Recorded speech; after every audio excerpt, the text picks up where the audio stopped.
Good evening everyone. So this is the second video that we're covering regarding calisthenics training, and today we're talking about how to train optimally and what are the factors that might be directly or indirectly impacting your training and stopping your ability to generate good calisthenics progress.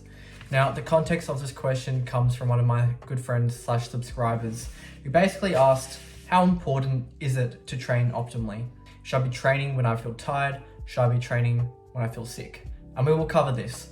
Training optimally is really important because if you can optimize your training or your practice, you get the fastest progress, you get better recovery because you're able to better manage your fatigue levels and not push yourself too far, which impacts future trainings. And thirdly, you have a less chance of getting injured, which is obviously understandable, right? If you're training better, if you're training more fresh, if you're recovering better, your chances of injury all go down. Now, at the macro level, when you're thinking about training, there is a trade-off of being fresh versus being tired and the amount of volume that you can get in. So obviously, if you're training all the time, your CNS, central nervous system, is going to be a lot more fatigued, but you get a lot more volume in. Contrastingly, let's say you train like me 3 days a week, you get less volume, but every time you train, your central nervous system is very fresh. And so the quality and strength of the nervous signals to your muscles and your activations will be better and more fresh. And so how you trade these two things off is often quite contentious, and it's kind of something you have to experiment with yourself and your lifestyle. Are you able to sustainably train 7 days a week? Or are you someone like me who can only train 3 days a week? If you do that 7-day method, the important thing to note is that the most elite athletes who do this don't train at high intensity every single one of those 7 days. Rather, they'll take time to have days where they do high intensity and other days when they do low intensity, focusing more on activation and the feelings that they're generating in their combinations. It's very clear and obvious that when you feel fresh and then if you feel slightly tired, that you should probably go train, because your body's not telling you any reason why you shouldn't train, and so training will likely be beneficial. If you're tired and if you're fatigued, maybe a little bit sick, I would still say you should be training because there's still something that you can get out of your practice that might not necessarily be challenging your central nervous system in terms of intensity, but you can focus on different activations. You can find different ways to still stimulate the central nervous system to get a positive reaction. So let's say for me, for example, if I feel quite tired, I might not be doing full attempts without bands, but I might use some band assistance. And instead I'll work on transitions. So maybe a push-up transition or a press transition where I think about the form and how to correctly activate during that form. I might be thinking about different mental cues. Am I focusing more on my grip today? Am I focusing more on my breathing or my glute activation? What is that type of part of the movement that I'm really going to study? Or I might play around with things like tempo. Some days I go really fast, but maybe I want to be more challenging today, and I'll do fast presses where I kind of have to catch the activation down, which might be a bit more intense, but with the bands, it's not as intense as if I was practicing it doing full planche unassisted. So even if you're tired, you should probably still train. Now, what if you're at the point where you're feeling extremely fatigued, you can't visualize anything, and you feel tired? That's probably your brain telling you, do not train. If you train and you push, you are likely to get injured, and that is something you should avoid at all costs. I still think it's important to move your body, so you could do some light cardio, you could go for a walk, etc. But you probably shouldn't do anything that's going to load up your muscles or your tendons in any way, because that is a surefire way to get injured. Now, that kind of is the macro level when you're considering your training. Now let's talk about the different considerations that may be impacting your training and how you can assess the quality of your training. The first thing to think about is your level of mental fatigue. And the things that go into mental fatigue are A, your sleep, B, your nutrition, or C, even the time of day in which you're training. So if I wanted to have a great training and reduce mental fatigue, I have to make sure that my sleep is going really well. It's probably the most important thing.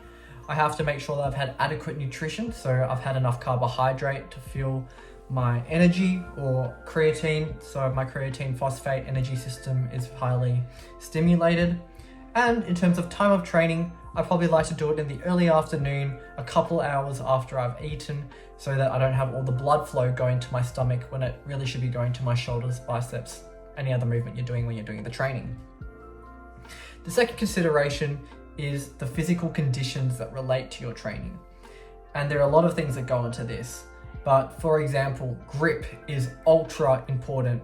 For planche, can you close your ring finger because the bars are thin enough? Or is the grip really, really wide and so you're unable to take a solid grip where you get good forearm activation? For front lever and you're trying to do touch, do you have wrist grip tape going around the bar that gives you good friction between your false grip? Or do you find that your grip is slipping? That is going to massively impact your ability to train touch front lever and gain and improve in touch front lever. Just on this point on grip, if you're doing pull-ups, do you have magnesium or chalk next to you that you can use to put on your hands? For beginners, chalk is a massive game changer because it changes the amount of time you can hang from the bar by an extra 30 seconds. Additionally, it allows you to better activate your forearms. So when you're doing your pull-ups, your forearms aren't the things that actually fatigue the most because they're slipping off the bar. You can actually get much more lat activation as you're trying to rep them out. In terms of physical conditions, are there distractions? Are your parents telling you to go do the dishes or something halfway through your training? That's obviously going to distract your concentration. Is there a phone? Is that going to distract you? Thirdly, under this point, is the climate going to be facilitating a good physical training? I find when it's really cold, my muscles don't particularly activate very well. My tendons get a bit sore. It's actually quite important for me, especially in winter, that the room I'm training in is heated because it makes me feel like I could do a hard transition and not break my bicep, essentially. The fourth thing to consider in physicality is, do you have appropriate energy, sugar, and creatine in your body so that you can feel fresh and explode and have energy in your training, or do you feel lethargic? And then finally, in terms of physical conditioning, you want to think about, have you been warming up properly? Have you been actually I think for me, in my reflection on my progress for planche and even handstands, are your hands cold or are your hands literally warm? When my hands feel warm and I have no problem putting weight on them or putting them in uncomfortable positions because they feel much more comfortable when they have good blood flow and their hands feel warm. Additionally, if you're someone who's had injuries in the past, so your bicep or your shoulder, does that feel comfortable? Pain is a massive thing that if you're feeling pain in your movement, it's going to massively impede your ability to send a strong nervous signal from your brain down to the muscle. And the final thing I want to talk about in terms of optimizing your training is how you conserve energy throughout your training, making sure that you can have good sets throughout.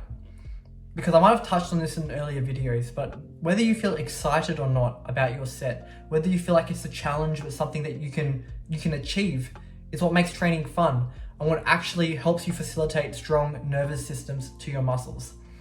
And so having achievable yet challenging rep ranges is really important, but also saving some gas in the tank at the end of your sets so that you don't burn out within 30 minutes. And it means that rather than doing 4 sets of good, strong performances, but you gas out, you can have 8 sets. And at the end of it, you'd be like, well, that training was so much fun.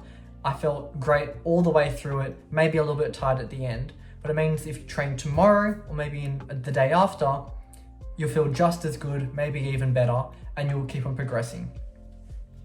I hope this video made sense. Please let me know if you have any questions down in the comments below. And I've actually exhausted all my ideas about different ways of training and different educational content I can perform as of this date. So if you have any outstanding questions, please let me know in the comments and I'll catch you all next time. Bye.